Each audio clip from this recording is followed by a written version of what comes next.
Hola, bienvenidos. Mi nombre es José Manuel López García. Carl Gustav Jung y los tipos de personalidad. Jung fue un gran psicólogo, psiquiatra, pensador suizo que nació en 1875 y murió en 1961.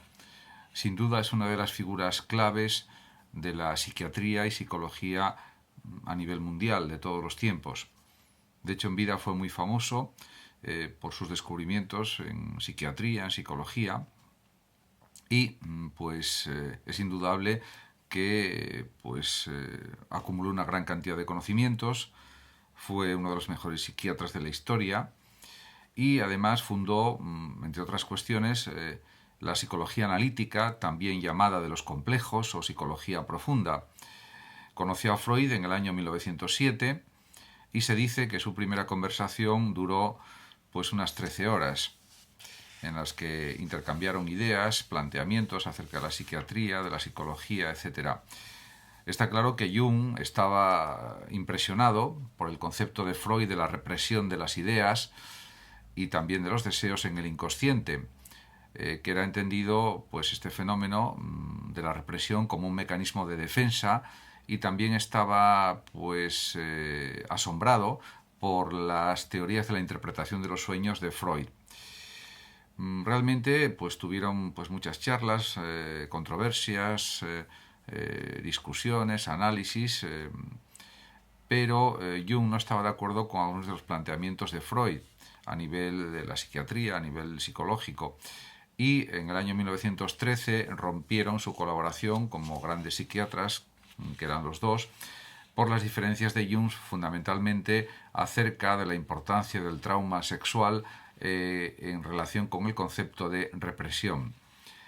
A partir de 1916, Jung comenzó la formulación de sus conceptos, por ejemplo, sobre la estructura del inconsciente y también sobre otras cuestiones que él desarrolló, como los arquetipos, etc. En relación con los tipos de personalidad, Jung afirma que existen, por ejemplo, las personas introvertidas y extrovertidas. Los introvertidos suelen ser considerados como personas tímidas, y los que destacan por la extroversión son personas que se relacionan más con el exterior, son personas más sociables, más sociales, podríamos decir. Por supuesto, en cualquier persona hay rasgos de extroversión e introversión. La cuestión es si predomina más la introversión o la extroversión, y por eso se clasifica o se cataloga a una persona más bien como introvertida o extrovertida. En cuanto a los tipos de personalidad, Jung considera que hay 8 tipos fundamentales y que se pueden clasificar de esta manera. Por una parte están los tipos de personalidad que se pueden llamar en los que intervienen sobre todo el pensamiento y la introversión. Son personas interesadas en las ideas en lugar de en los hechos, fundamentalmente. Luego existe otro tipo de personalidad que podemos denominar sentimental introvertido. Son sujetos que viven inmersos fundamentalmente en sus sensaciones internas. Es la característica principal de este tipo de personalidad. También existen individuos que se les puede clasificar en una categorización relativa a intuición e introversión. Personas que son introvertidas e intuitivas fundamentalmente, y que están interesados en las posibilidades futuras fundamentalmente, y están también en contacto con su inconsciente. Son, podríamos decir, soñadores. Otro tipo de personalidad es la de las personas que son extrovertidas y que tienen una cantidad de reflexión mental continua que hace que sean individuos interesados fundamentalmente en los hechos, y que se diferencian de las otras categorizaciones de la personalidad. También existen los sujetos que dan preponderancia a los sentimientos y a la extroversión, la persona extrovertida y sentimental que necesita cambiar de estímulos constantemente. También existe otra categorización que se podría pensar que es la que se caracteriza por la intuición y la extroversión, la persona intuitiva y extrovertida, podríamos decir. Es el sujeto que es aventurero, que tiende a entusiasmarse con los proyectos que él tiene y los comunica a los demás, y suelen ser también sujetos carismáticos. Por tanto, pues vemos que estas tipologías de la personalidad pues son interesantes, aunque por supuesto el propio Jung era consciente de que no eran tipos puros y que se entremezclaban, se recombinaban o se combinaban. En cuanto a otras aportaciones de Jung, pues cabe decir que este gran psiquiatra dividió la mente, la psique, en tres partes fundamentales, que según él son claramente pues el yo, el inconsciente personal y el inconsciente colectivo. El yo para Jung es claramente la mente consciente, la mente que está pensando, sintiendo, razonando, recordando, imaginando, etc. Podemos decir también que el inconsciente personal para Jung es todo aquello que no está en nuestra conciencia, pero que podría estarlo en algún momento determinado. En cambio, el inconsciente colectivo, que es una de sus clasificaciones más importantes, es para él una especie de herencia psíquica, se podría denominar, que se produce a raíz de experiencias y vivencias que tiene cada ser humano a lo largo de su vida, a lo largo de su experiencia como persona, en la realidad concreta, en la realidad experiencial que vive. En consecuencia, podemos decir, según los planteamientos de Jung, que la personalidad humana es el resultado de procesos mentales que vive el sujeto y también de las vivencias y de las sensaciones externas que también experimenta a lo largo de su trayectoria vital. Por tanto, diríamos que todo influye pues, en el psiquismo de las personas, está claro.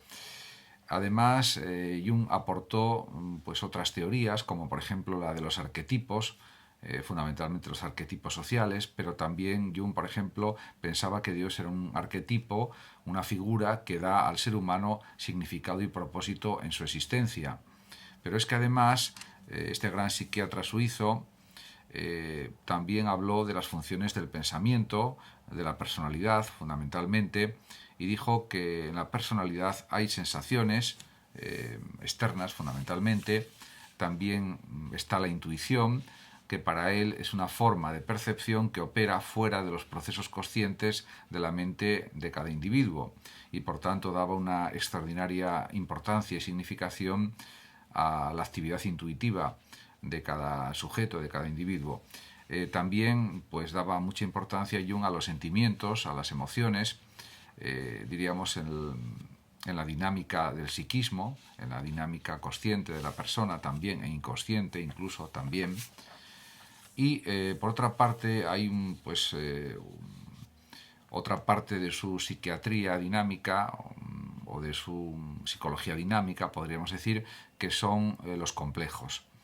Los estudió en profundidad en libros, en obras y también en su investigación como psiquiatra y como médico y está convencido de que la palabra complejo pues tiene una extremada importancia en el ámbito del tratamiento psicológico, del conocimiento también psicológico de los sujetos.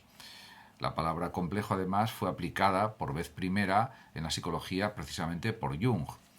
Y para él los complejos son, y son sus palabras, los bloques de construcción de la personalidad. En el fondo, según él, todos tenemos complejos y comprenderlos es fundamental, es clave para superar los traumas que los producen y también como una forma de superación diaria por parte de cada persona. Además, según Jung, toda constelación de complejos deja palpable pues un estado alterado de la conciencia que hay que analizar, que hay que estudiar de una manera adecuada. Por tanto, él considera que ser consciente de los complejos propios es fundamental para superarlos. Además, insiste en que resulta muy positivo pues proponerse retos en la vida, metas fundamentalmente cercanas y accesibles para reforzar la autoestima. Esto está en la línea de su pensamiento, que dice que hay que afrontar la vida como una gran aventura, también como una vida llena de proyectos, de retos, de propósitos, de metas, para que de este modo la vida pues gane en profundidad, en intensidad, sea una vida más plena, más feliz, más gozosa y de esta manera pues aunque se vivan pues 70, 80, 90, 100 años parezca que se hayan vivido varios siglos. De hecho, él mismo lo dice en la entrevista última que realizó a la BBC, cara a cara con Jung, se titula, y en ella pues habla de que en la parte final de la vida, pero también se podría aplicar a cualquier parte de la vida, pues hay que vivir la vida como una gran aventura, llena de proyectos, sin miedo a nada, de tal manera que pues parece que se va a vivir cientos de años, y de esta manera la persona vive en plenitud y en profundidad. Por otra parte, Jung insiste en que detrás de un complejo se esconde una expectativa no cumplida, un deseo no cumplido. También es verdad que actualmente en la sociedad de nuestro tiempo, en la sociedad digital, en la sociedad del conocimiento digital, podríamos decir, pues a veces se crean expectativas excesivas de una perfección imposible de alcanzar, y esto produce pues una serie de frustraciones, de complejos, etcétera, porque se exige una perfección irreal que no es alcanzable por ningún ser humano.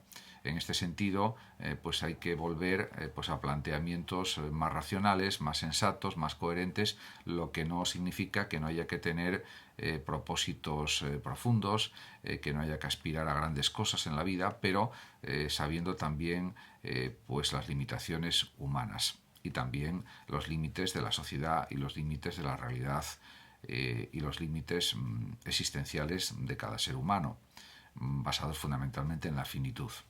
Muchísimas gracias a todos por su atención y hasta mi próximo vídeo. Saludos como siempre a los oyentes de Radio Sofando de México, y por último decir que los que lo deseen pueden compartir este vídeo en sus redes sociales, darle like o suscribirse a mi canal de YouTube. Hasta siempre.